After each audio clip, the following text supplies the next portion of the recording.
Session, take Karan strength session. Got it.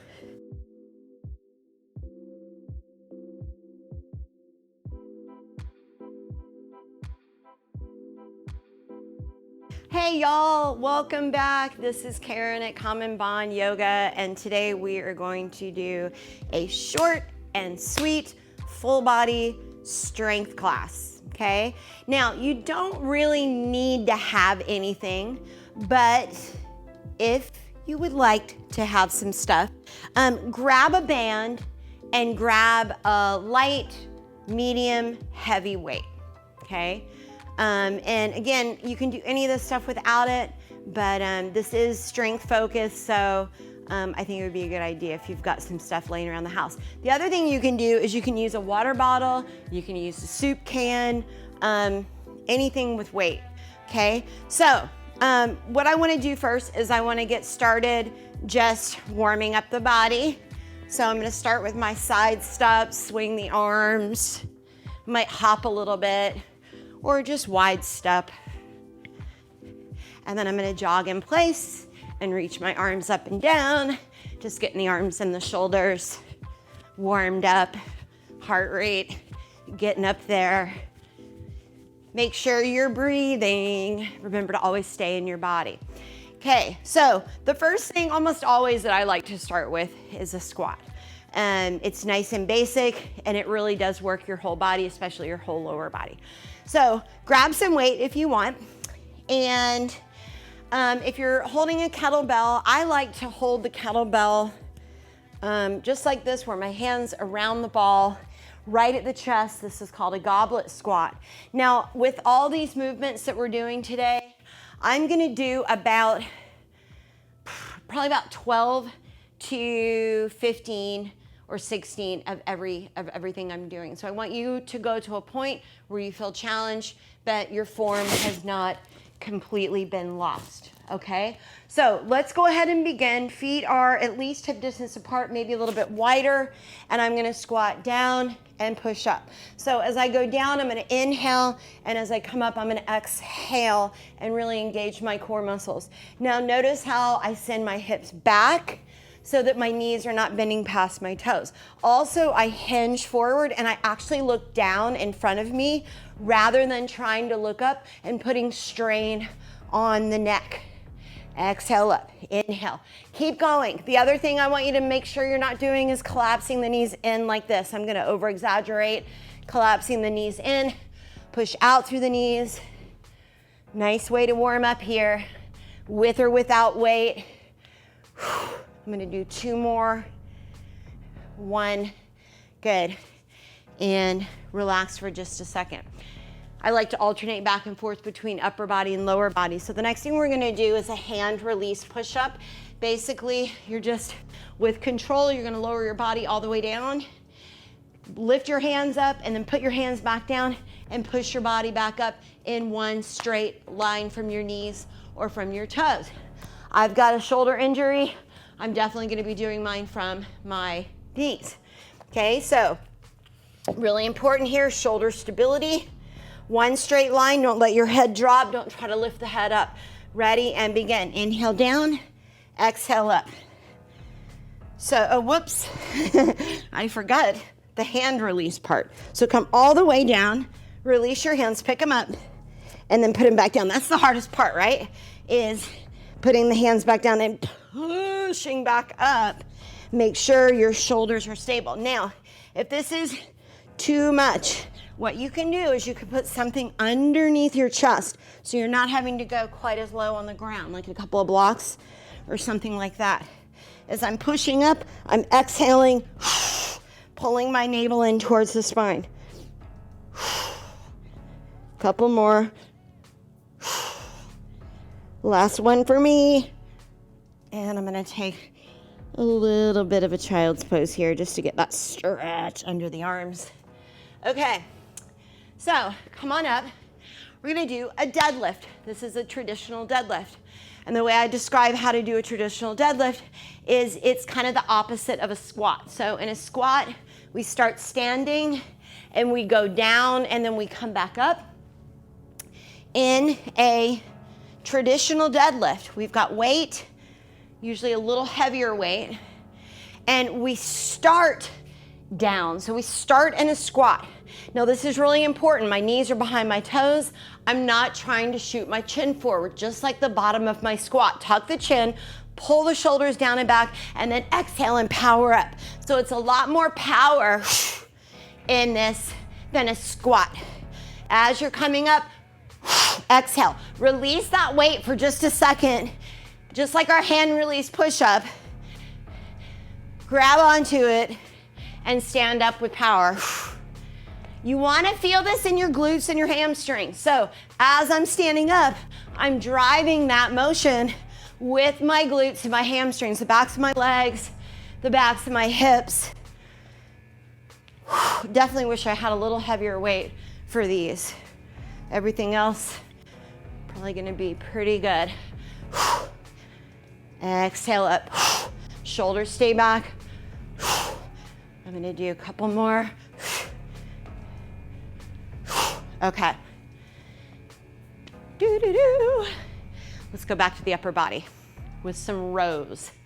Okay, now this one you can do with weight.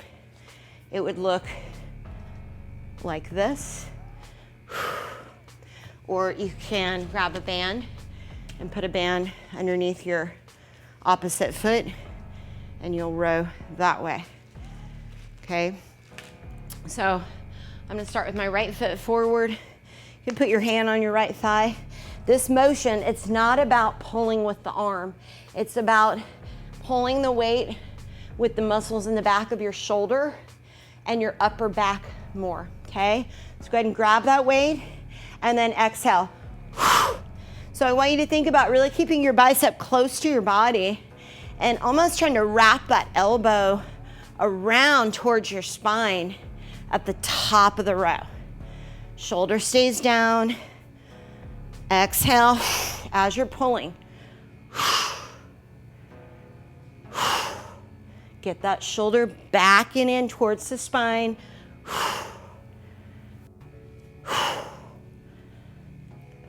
I'm gonna do 2 more here. Keep going if you want. You get to count your own. Like I said, somewhere between, I don't know, about 10 and 15 is what we're looking for. Okay, second side. Weight in the right hand, left foot forward. I want a nice straight line running from my heel to the top of my head. Ready, go. So because I'm trying to isolate the muscles in the back of my shoulder and my back, I'm going to hold my spine nice and straight and steady, as well as my hips, so that really the only thing moving here pretty much is your arm, your shoulder. Exhale, pull. Every time you exhale, really engage that core, hug it in.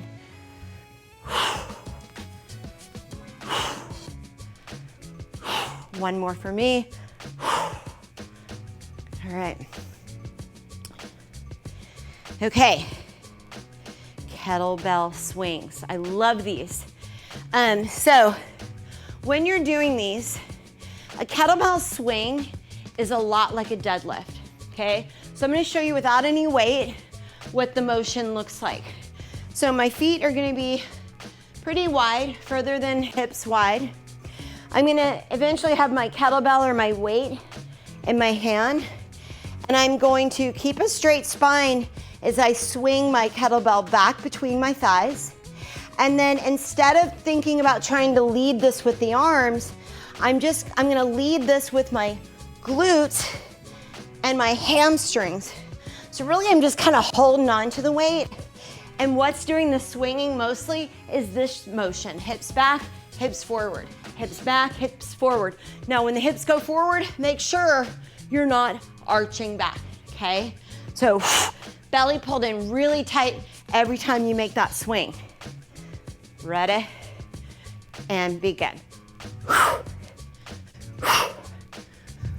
Really strong exhale. You might exhale through the mouth as I'm doing.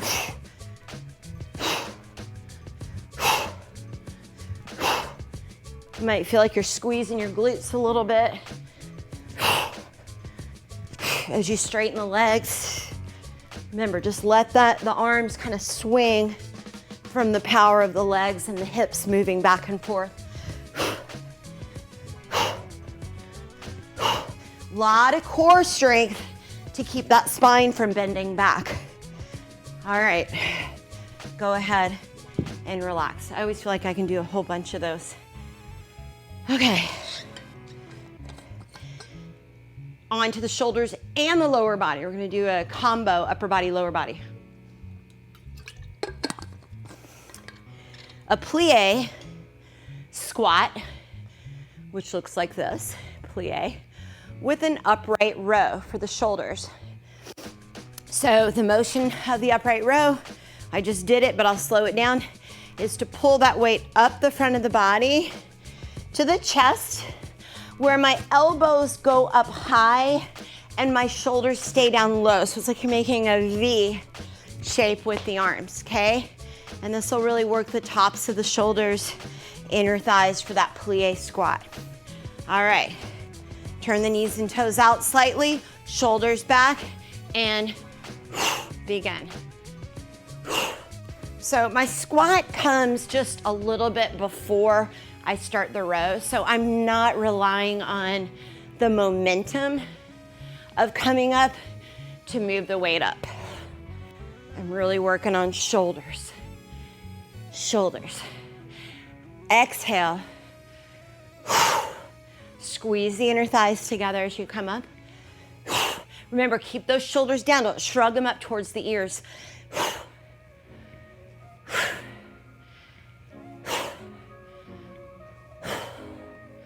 Two more for me.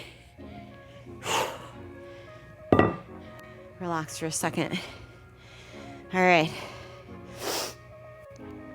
We've got two more movements total. This one's gonna be a single leg Romanian deadlift. So Romanian deadlift, so our traditional deadlift look like this. We already did it. We're not gonna do two leg traditional deadlift, but you do it with straight legs, just like this. So we're gonna do it with one leg. Okay, so if you're gonna use weight, stand on your, I always forget which one feels more balanced. For me, I think it's stand on your left leg and hold the weight in your left hand and begin. So my right leg's gonna go back and then lift the knee. So you can also tap, send it back, tap. You can also have your hand on something, a wall next to you to help you. This is a lot of balance, a lot of hip stability, hamstring strength, glute strength. Push back through that right leg. Come down with control. Don't let that weight pull you down. Woo. Okay, getting tired. So that is my body's way of saying, you're done, okay? So now, other side, stand on the right leg, weight in the right hand, pick up your left foot, and begin. Nice and slow. Even just putting your arm out to the side and not holding on to anything can help you to balance here. Try not to clench up your toes of the foot that you're standing on. That's really common. I find myself doing that a lot. Think about digging your right heel into the ground to bring you back up. Keep breathing.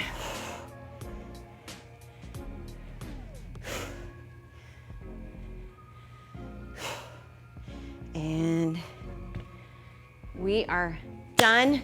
So I hope this was meant to be short, sweet, and kind of hit all the spots in the body.